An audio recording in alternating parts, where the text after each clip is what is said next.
being communicated and moving from there. Yin is the space we're in when we create and write songs. Yin is where we dance from being moved by the beat. And Yin listening leads the Yang doing for best results in life in nearly all areas. So welcome to Jamie. I'm going to pass it over to him, and I'll be around to help with questions in a bit. Hey everyone, I am lounging today. It's rainy. It's a good time to be in our lovely virtual yurt. Hi. Yeah, I just, because it's such a short talk, I thought it would be great to talk about my absolute most favorite and important for me subject ever, which ties together all the work that I do and all the creation that I do and all the things I want to bring as an activist and as a father and as a lover and as a musician and creator and all the things. And it's all around this word yin.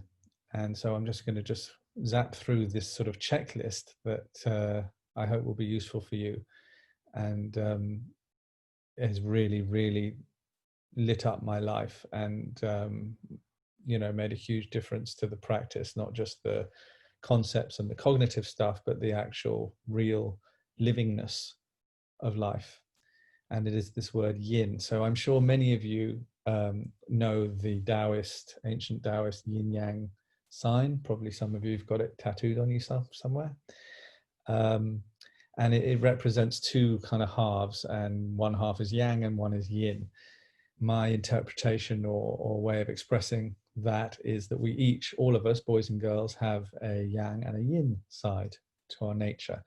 The yang side, which is the side of us that we've been taught in schools and brought up with, and really it has been massively emphasized on how to live, is the stuff that uses our will, that does stuff, that penetrates the world, that makes a decision, that acts, that uses our will to control life or to make actions that make things how we want them, the doing part of us. And that's really how we're taught to meet most things, to generate things, to write a song or to do a thing or create a workshop or drive to, take actions. And when we're met with a problem or a challenge, we jump into action to change it or make it how we want. So the yang side of our nature is very, very up. Whether we're boys or girls, our whole planet is based around our yang and our doing. Now, there's another whole half of us which doesn't get so much of a look in our culture that I really want to promote and bring up into balance, which is the yin side, which is the receptive side, the part that stops and listens, the part that is impacted. It's the internal, it's the curiosity, it's the space. It's where life does us. And because that's less controlled, and because you don't always know what you're going to get when you let go and let it do you, we don't do letting go of control very well. We're very fixed on how we want things. We're very fixed on avoiding any kind of discomfort, any edge, any chaos, any risk. We don't like any of those things. And that's, that does come with the yin, because you have to let go and let life with a big L do it and surrender. And when we do that, it is less controlled, and we can't always tailor make the outcome. And so I'm being a bit repetitive, but the yin side is a more curious, empty, spacious, allowing. It's the space around things rather than the penetration of that thing. And it hasn't been so much in favor, but I have found as an artist and as a teacher and all the silly things I do, that it is the yin that actually is where the genius lies. It's where the great treasure is. It's if you believe in something more than your fleshy, self-cherishing, grasping ego, if you believe in something more than just the personality that you are and your little self doing things, if you believe there's a bigger thing that we're all part of, to allow that bigger thing we're all part of, if it has a plan or if it has something more rich and more full of treasure than just our own little selves running around, that is where that place kicks in. And the great genius of everything seems to come through the allowing and the receiving more than the doing and the generating. And so I just want to give some examples of how I found that to be true. And then if you're up for it, we can do a little 10 or 15-minute exploration of that internally, because the yin happens internal. It's where we feel ourselves. So the first way I want to champion the yin is in the area of self-care, something we all need a lot more of. And self-care is the essential component to have if you're in service. It's the most essential component to have in all areas of life, really, but especially if you're an activist in any kind of a way, or a parent, or a carer, or in any kind of service. We have to know how we feel to look after our needs. To be able to be in service efficiently and sustainably, we have to be coming from a full cup. We can't be exhausted or draining ourselves or overstepping our boundaries, or all the things we often do when we're in service, or not noticing how wired we are or how reactive we are. All these things really get in the way of service and care. So with yin, when we're acting from our yin, it means we're stopping and we're listening more. And therefore, if I'm internal, if I'm willing to go inside myself and stop, yin loves to stop and listen. When we stop and listen, and just, which you can do right now while I'm rabbiting on, you can go internal and just notice how you feel. So, oh, hello, just rather than be so externally focused as we are all the time. How can I do this? How can I control that? What's going on? Where do I fit in here? To do the opposite of tracking the outside is just to stop a minute and go inside, the opposite direction. Turn towards how we feel on the inside and just notice how we're feeling. Simple thing, just to stop and feel. And when we notice how we're feeling, only then can we act on that information and give ourselves what we need. But we're never going to be able to consistently give ourselves what we need, which is an absolutely essential thing to do at all times, especially being an activist or a carer. We're not going to be able to really give ourselves what we need unless we are internal enough, listening and noticing what we need. Pretty obvious. So that's the first and maybe most important aspect of the yin, is to stop and go internal every day, every hour, all the time. Maybe I like to ask my folks to always have this motion sensitive camera that you already have on the inside. You have a motion sensitive camera on the inside of you that notices how you feel and where that feeling in the body is. If you just choose to place your attention there and go internal a bit, you can notice, oh, how does my heart feel today? How does my chest feel? How does my whole body feel? How do my emotions feel? How does my nervous system feel? And when you turn your attention to that place and notice how you feel, and you ask, how do I feel right now? And listen deeply, take a moment to pause, and then ask, what do I need right now? Do I need anything? Is there anything I'm needing that I'm not giving myself, or looking to manifest for myself? What do I need right now? It might be that you need some peace and quiet, or you haven't drunk any water yet today, or you need food, or you need peace, or you need to set a boundary, or you need to jump up and move around a bit. You're feeling stagnant, or you need to open the window. It could be anything. I need to talk to my mum, whatever it is. Only by stopping and listening and applying that yin listening curiosity and feelingness can we know what we need. And then when we have that information, when we've asked that question, we can act on it and go, oh, I'm going to get that thing. That is what self-care is willingness to feel ourselves on the inside. And we're in such a culture of comfort addiction. And because some of our feelings are often a bit edgy or uncomfortable or tender or emotional or vulnerable, we tend to sort of avoid those feelings without even deciding to. We're just like, oh no, I don't want that. Get me to Facebook, or get me to the fridge, or let me do something to be busy or to numb out. And we avoid the tender, edgy feelings, but they are communicators. They're saying, hey, Jamie, you need this right now. You're feeling tender, you're feeling emotion. You need to stop and have some peace, or you need to dance, or you need to eat. And if I'm always avoiding those feelings and refusing to go yin and refusing to go inside, I'm not going to get the vital information I need on how to self-care for myself. So that's the first and vital use of the yin for everyday self-care, and to sustainably keep our energy levels at a level where we can be in service, because it uses up energy. A great energy comes in, of course, when we're in service, but in our doing this, in our activism, in our caring for people, in our caring for our families and ourselves and generally in everyday life, we need to have enough energy to do that. And if we're draining ourselves by not look after those needs, that's not going to happen. So going internal, tracking, noticing how I feel in all areas, and then acting on what I need, that's number one for yin. So I hope that's useful. The second, which is very connected to what I just said, the second very, very vital use of yin, which is again about going inside ourselves and feeling ourselves, is that we all carry a huge amount of suppressed, accumulated emotional energy in us. Through our lives, we've been shown when we were little and when we were growing up, all kinds of parts of us, natural, vital parts of us that were made unwelcome by the people looking after us or the people around us. Very natural parts of us, like our anger. We were, pretty much everyone here, we were taught that our anger was naughty and you shouldn't express anger. That meant you were bad. Stop biting your sister. Don't talk to your mother like that. There was no, for most people, there was no holding safe container for our anger, and there still isn't in our culture. So anger is always looked at as an abusive thing, as a bad thing, as a thing that you should not express. And therefore, all our natural anger, day after day after day, throughout the decades and decades of our lives, has been suppressed and has accumulated in us into this big ball of anger that really overreacts. You might notice that when someone triggers you, you never feel anger to the proportion of what they just did. We always feel much, much more disproportionate reactivity to what they just did than what just happened.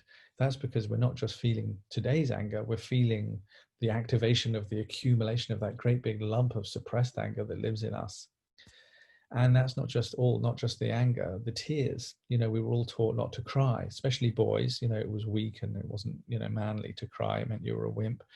But also, for girls too, like, stop making a fuss. Who are you to cry? You've got, we've all had a million reasons to not cry publicly and not cry when things hurt. And so we've got the suppression of all those tears and grief in us as well, which turns into a big, what Eckhart Tolle calls the pain body, the accumulation of all that anger, all those tears, all the anxieties we couldn't express, and more and more and more. So we've been very much hiding away our feelings throughout our lives, because for various reasons that we were shown to shut them down, or that they were unwelcome, or they were ugly, or they were not allowed, or they were greedy or fussy, or all kinds of reasons. So because we all have this enormous accumulation of all those things in us, it's like a great big lump of unprocessed emotional constipation that lives in us. And because we all live in an incredible human body, which is absolutely genius at mending itself, what does the genius self-mending body want to do with constipation? Of course, it wants to flush it out, like it does with all blocks. And how does it want to flush out that great lump that it knows is in there? It wants to flush it out by us feeling it, probably flushing out through one of the 7 spiritual anuses that some people call chakras. That is a vital part of the body's essential emotional plumbing system, which is genius.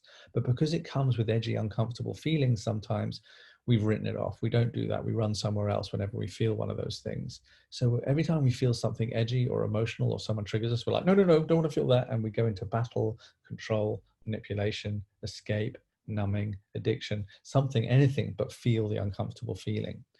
What we do with our yin, what I'm asking you to do now and for the rest of your life, is the opposite of that, which is, instead of turning away from it and corking it, is to actually turn towards it lovingly and curiously. That's very yin thing to do, loving and curious. And feel it. Because what the body's doing is, like, while the ego is trying to stay safe and never have any uncomfortable feelings, the soul, which wants to flush all that stuff out, is actually looking for idiots.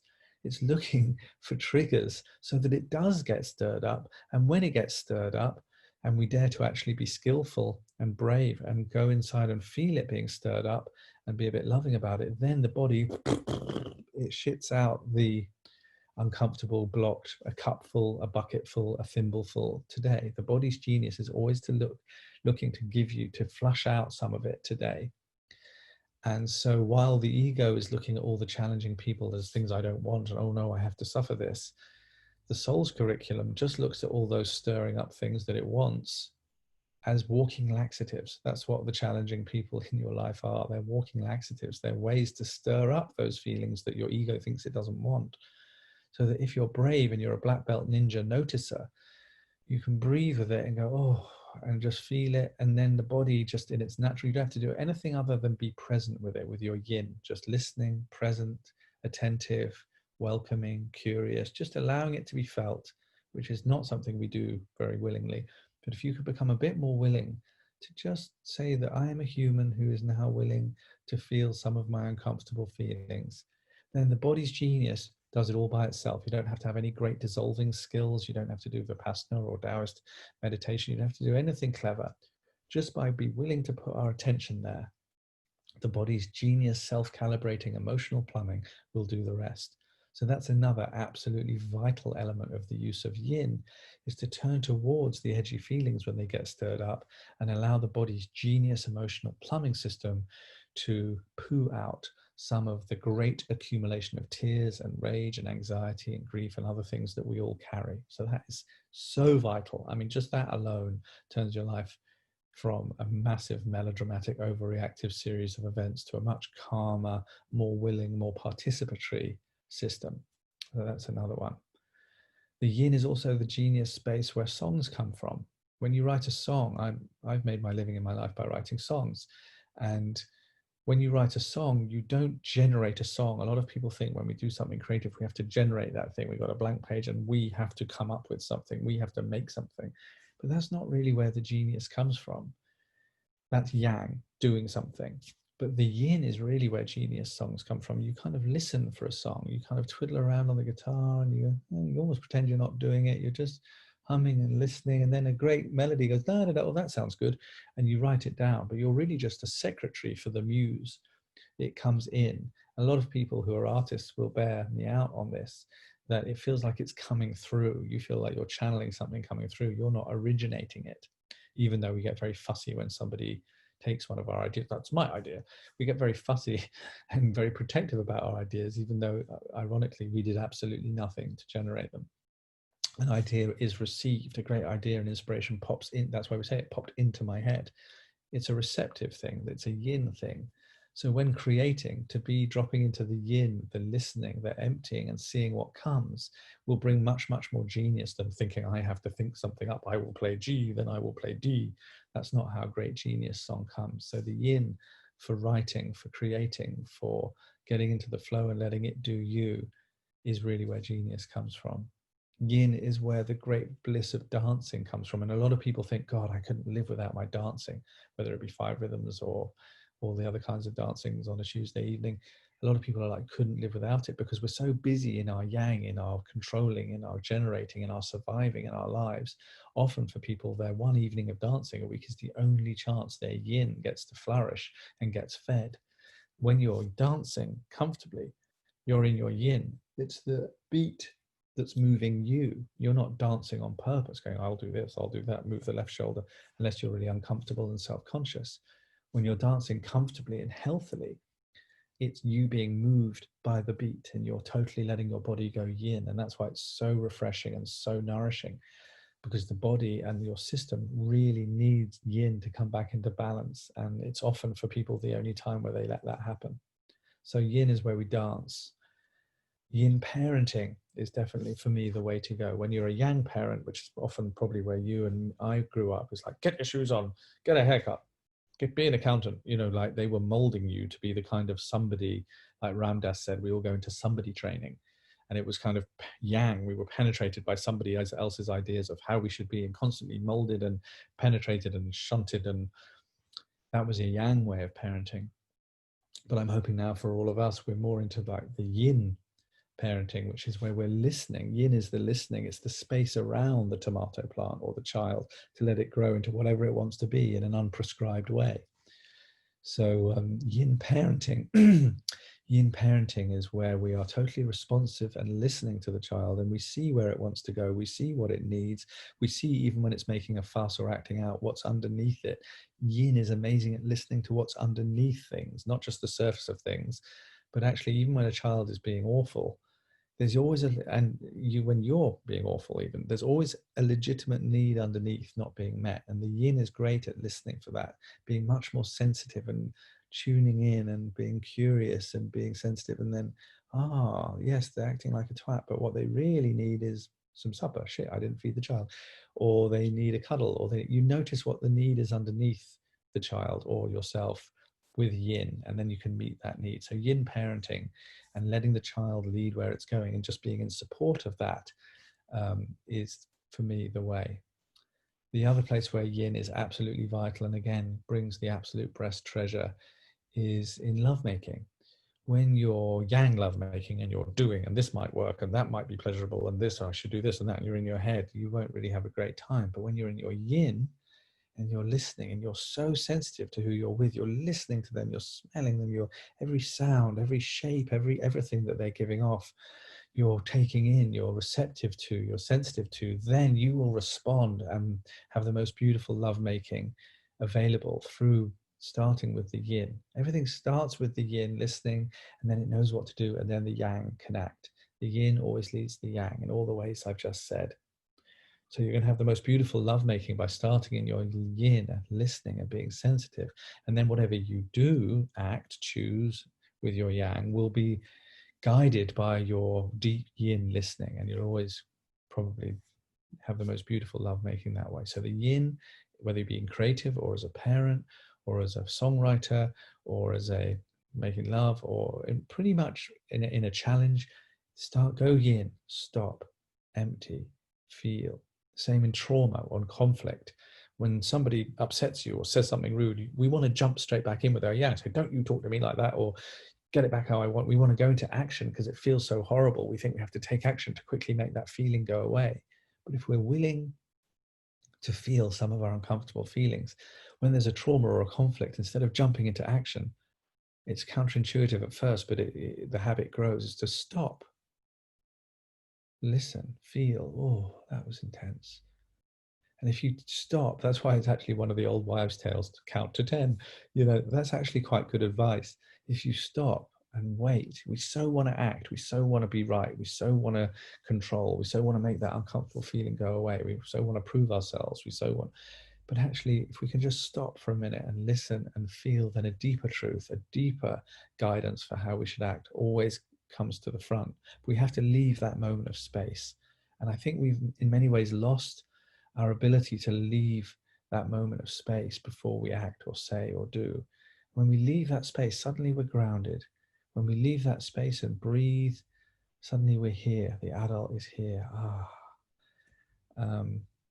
If you want to dig deeper and explore this in Taoism, which is the yin yang, where yin yang comes from, and Tai Chi and acupuncture and lots of wonderful practices, they have a practice called Wu Wei, which is spelled W-U and then new word W-E-I.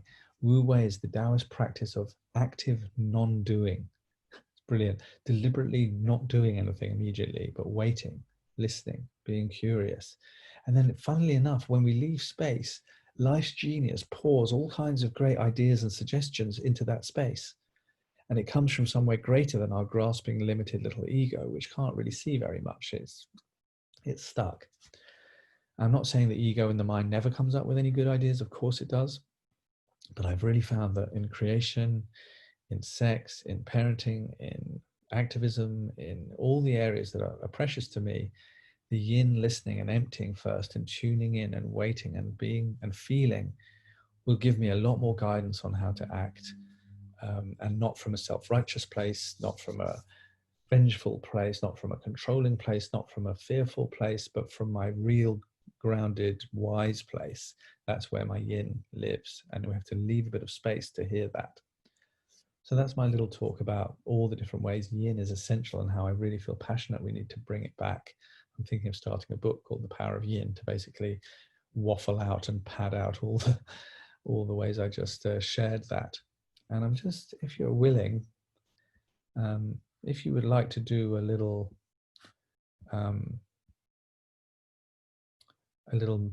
guided thing with me now, we could just go inside and just try some of that stuff out if you would like to. I'm just going to lead it now for 10 or 15 minutes. And if you'd like to join me doing that, then yeah, just take a breath, close your eyes, and just go a bit internal. Just go inside and just notice how you're feeling. It's very simple. Just turn your attention inside, first of all, to your breath, and just notice your breathing. Just noticing I'm breathing in, noticing I'm breathing out. Not doing anything clever with the breath, just noticing the breath. And there's a reason why all the spiritual practices and flavors always have the breath central to their practice. Pretty much all of them do. Because it brings us back to this. It brings us back to our calm, grounded self, rather than the busy, mind racing, distracted, grasping, panicked self. Just the breath brings us back to our kind, real self. Just noticing you're breathing in, noticing you're breathing out. And as you're doing that, just notice that feeling of being you. That same feeling of being you that you've always had since you were little, that feeling of just being yourself. That same feeling of being yourself. And when you feel it, just say hi. Oh, hello me. Here I am again. And any kindness you can feel just to extend to yourself would be good, but don't rush it if it's not there. Sometimes we let the muscles around our face and eyes soften. Let your jaw go soft. You can even turn the lips up at the side of your mouth like a goon, turn it into a smile shape. See if you can locate that simple kindness that lives inside you. That simple kindness that lives in you, that is who you really are when you're not being triggered and hectic. That simple sense of peaceful kindness, and allow it to enter the breath. So now we're inhaling the kind smile, exhaling the kind smile, noticing how we're relaxing and softening. Central nervous system absolutely loves it. Every out breath, a sort of gentle release. Inhaling the kind smile and exhaling the kind smile. And we're just going to do a little walk through our body and just notice internally where everything is and how we might feel. We're going to do like a radar from the top of our head, like Vipassana or like maybe other meditations you've done. Just start at the top of the head. And we're just going to go down through our body and just notice how everything feels. So if you feel ready, just allow your attention to go to the crown of your head. And like a 3D radar, through the smiling breath into the places we're placing our attention, it just shows us how we're feeling. Down through the head. How do the skull plates feel? Anything tight or strong or numb or blocked or anything at all? How does the skull feel around the back of the skull? The temples. How do your temples feel? How does your forehead feel? In your eye sockets, just breathing smiling kindness into these places and just noticing, not doing anything clever, just noticing if anywhere feels blocked or emotional or tender or empty or anything at all, down through the cheekbones, the ears, letting the jaw joint go softer. How does it all feel around there? If you feel any tender emotion, just notice it and say hi, nothing busy to do with it. Just by us breathing gently, and any dissolving or recalibration, the body will do it by itself. We don't have to do anything except just noticing how we're feeling. The first vertebrae on the back of the skull, the next vertebrae, going down each vertebrae in the shoulders and the throat and the chin and the mouth. Just noticing in a 3D way how everything feels. Very gently and softly, not doing anything clever. Down a bit further through the chin, through the throat, the upper chest. How is it feeling in your chest? Is there any tenderness? Breathing gently into the lovely heart. Just listening gently and kindly. You can even breathe into the area behind the heart, between the heart and the spine. I often find some tender feelings in there. Just saying hi. Lower down the ribs, the vertebrae in the small of the back. Down lower, the liver on the right hand side, this big, beautiful hardware that's detoxifying our system and doing all kinds of jobs. Into the tummy and the intestines, the kidneys around the back. Just breathing gently through the body and noticing any emotions, any tenderness, down into the tummy, the spleen and the pancreas and all those weird things where you don't know what they do. And the hips, and the bladder. Just breathing kindly and curiously. The genitals and the thighs. How's everything feeling? How's your bum feeling? Any emotion anywhere? Just say hi. Nothing to do except just notice it. Down through the thighs, through the legs, down to our incredible multi-directional knees. Phenomenal knees. Lucky to have such lovely knees. Thank you, knees, for taking us around the place. Down through the calves, into the ankles. Incredible joints as well. Phenomenal multi-directional shock-absorbing things. Into the bones of the feet.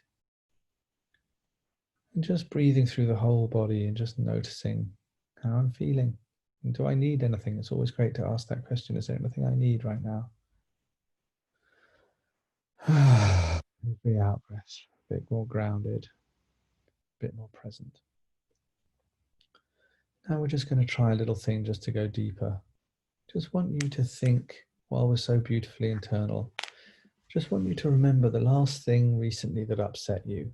Don't choose an 8 or 9 or a 10 level upset. Don't go crazy into some big traumatic abuse thing. Just choose a 5, a 6 or a 7, something that upset you a bit. You can choose the biggest thing if you want, but if you're not supported and we haven't taken time to go there, maybe you choose a lower level upset. Just want you to think of something that really that upset you or triggered you a bit recently. And as you recall that thing, you might notice somewhere inside your body wakes up.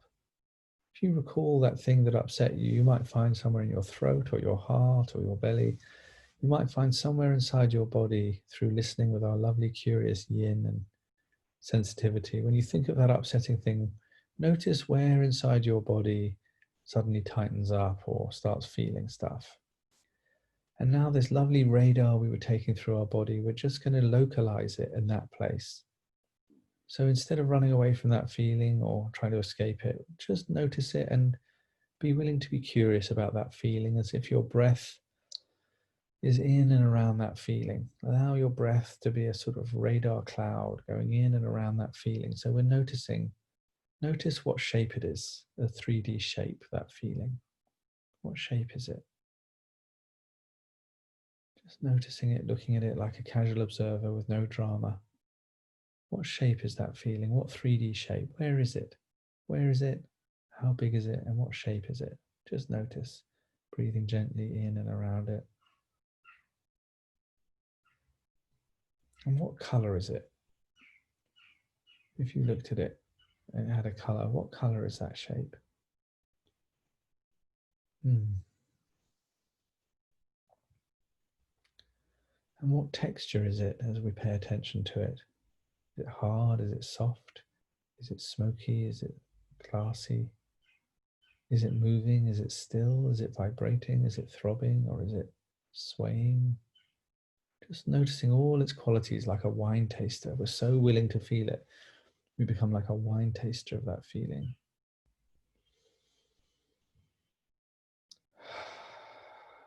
One more time.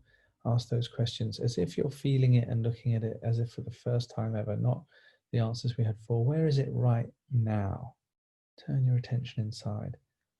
Where is that feeling right now? Is it moved? Is it shrunk? What shape is it now? Don't worry about where it was before. And what color is it now? Has it changed at all? Is it faded? What texture is it?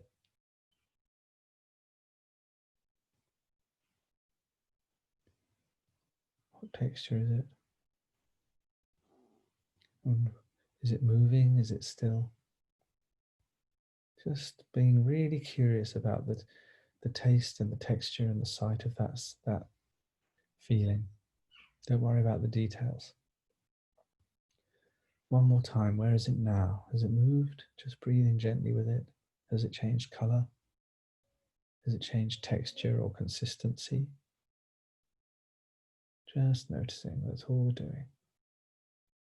The body's genius might be dissolving it, who knows? Thank you. One level deeper, we're just going to do one more thing if you'd like.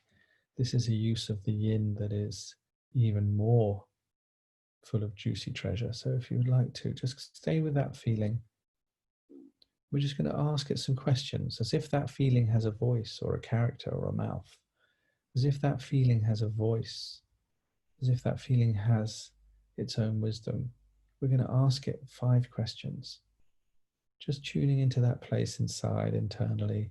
Ask that feeling, if I had set up this upsetting thing that happened, if I had set it up as a training, if it was really a training, what am I trying to show myself?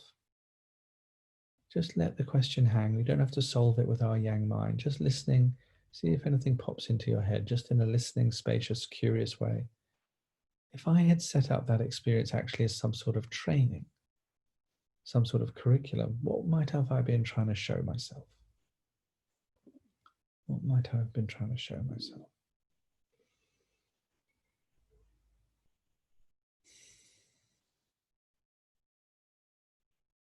What kind of training might it have been?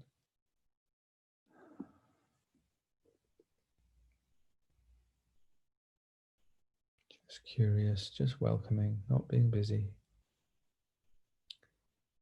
And the next question we ask is, if this experience, this uncomfortable experience I had, was actually an invitation for me to self-care, if it was a reminder for me to self-care in some way I've forgotten to or neglected to recently, what might it be? How was that experience somehow a reminder for me to self-care in a way that I've forgotten to or neglected to?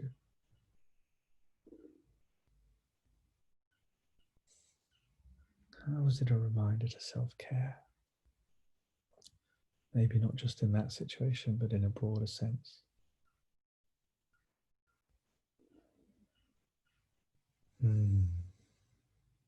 Just let it hang and see if anything comes. Was it a reminder to self-care in some way?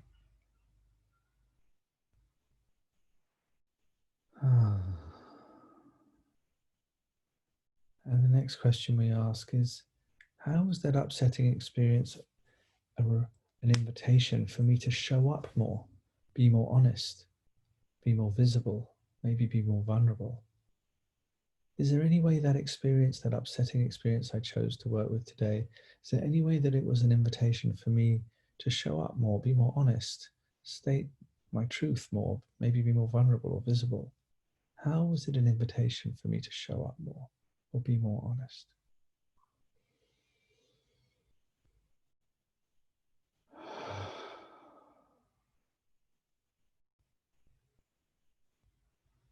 How is it an invitation to be more honest? And the 4th question we ask is, with our yin curiosity, how did this experience hurt more because of my painful past? How did this experience be more painful than perhaps it would have been because of my painful past? How did it hurt more because of my painful past?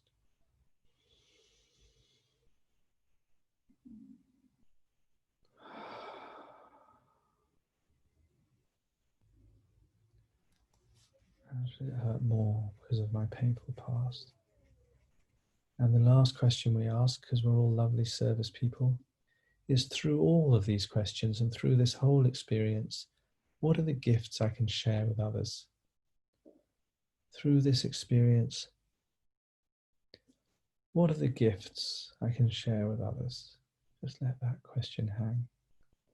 How do we alchemize the pain into service, into gold? What are the gifts through this I can share with others?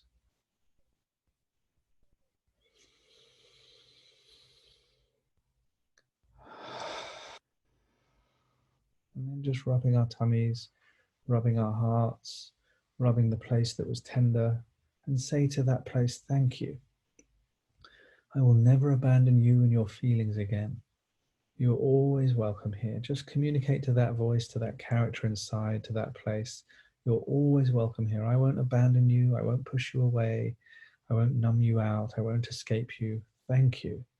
Your feelings are welcome. I will not abandon you. I will not abandon these parts of myself. Your feelings are welcome. Thanking that place in us and gradually letting it go with 3 breaths together. Rubbing our lovely tummies.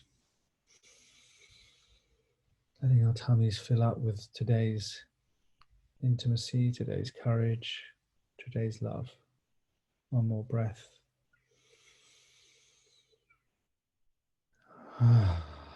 Thank you. Thank you for taking this little journey with me and listening to me about the yin. I hope you can bring it more into your lives. I have got a workshop on the 5th of July, which is all about men and women and healing the wound of the planet together. There's the link in the chat room if you'd like to come and join in with the men and women and everyone in between, trying to heal this great wound and not skip the steps of healing and forgiveness and things we need to do together. I'd love you to come and join me. But everything is at jamiecatto.com/workshops, all kinds of different stuff. Everyone's welcome. Don't worry about the price if it's too much for you. There's a low-level price. We keep it inclusive. You're always welcome. Please come and find me. And thank you, Georgina and Mike, for inviting me. Lovely to be invited. Thanks for letting me be a part of your beautiful solstice. If there are any questions, I'm up for it. Thank you so much. That was what beautiful way to start Friday, and totally in line with our unity and harmony theme for this summer solstice. Are you going to be doing anything for the solstice? I know Pete's encouraging people to light beacons wherever they are. Yeah, I've just moved into a new home, so I'm going to be lighting a fire in the garden with my girlfriend Danica, and someone might pop over for a bit of social distancing. I can hopefully I can get my daughters to come. And just, you know, we've had quite a tumultuous few weeks, and I would like to welcome in some peace, just like a bit of space between the drama. You know, like I'm okay with meeting the drama. I'm okay with digging deep, holding space, you know, doing all the brave things. But I'd really just love a little bit of harmonic, just peace, and just a little bit of rest and respite from the curriculum for a little bit. I think that's been the toughest bit over the last few months of it's almost like whiplash, isn't it? There's been one drama after another for so many of us personally, you know, at a social level, at a country level. Yeah, I think finding that peace is absolutely perfect this weekend, and what a lovely way to start with your amazing meditation. Quite difficult for me to come back and get my brain in gear because I was really listening to it and going in. But thank you so much. Did you get any good data? What's that? Did you get any good answers? Any responses? I was just drifting off because I can hear the sea as well outside my window, and I was definitely out on the sea. Lovely. Well, if anyone's got any quick questions, they can drop them in the chat or the Q&A. They're now both open, and we're just going to be around for a couple more minutes. That's okay. Wait for see if there's any questions. If not, I'll let Jamie get on with his very peaceful day. Maybe you're unpacking in your new abode. There's a bit of unpacking. There's also this wonderful garden veggie organic place called Wharton's near Oxford, where they grow beautiful organic vegetables, and we're going to go and visit them and stock up on the week's vegetables. So it's another real excitement because they're not open during the week, they're only open on the weekend. So we always wait till Friday to be able to go and get some produce. It's amazing, isn't it, how much our lives have changed, and like the smallest outings have become exciting and quite full of adventure. It's nice actually how our horizons perhaps have got a little smaller in the last few months, and we're really noticing the smaller details in a way that perhaps we weren't doing 6 months ago. Absolutely.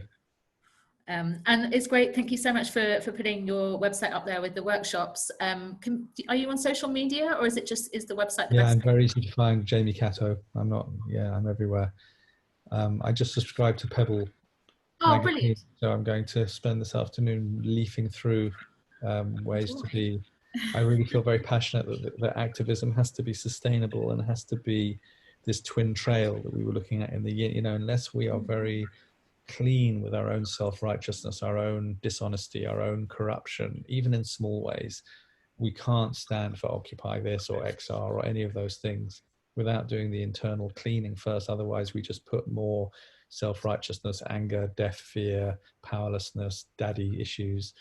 We put more of it into the world if we're not careful. So if you ever want any Pebble magazine input about that, I'd love that. I'd be I'd well up absolutely love for that. hosting or writing something.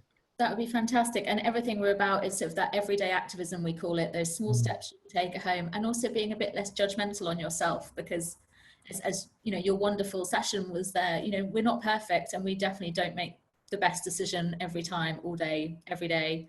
So it's Totally. about starting again and being a bit kinder on yourself as well. We're all doing the best we can. Come on August the 1st, I'm doing Transforming Shadows, which is all about taming the slave driver. Oh God, I need that. August the 1st online. Okay, yeah, I think we're all our worst slave drivers, aren't we? Julie, thank you.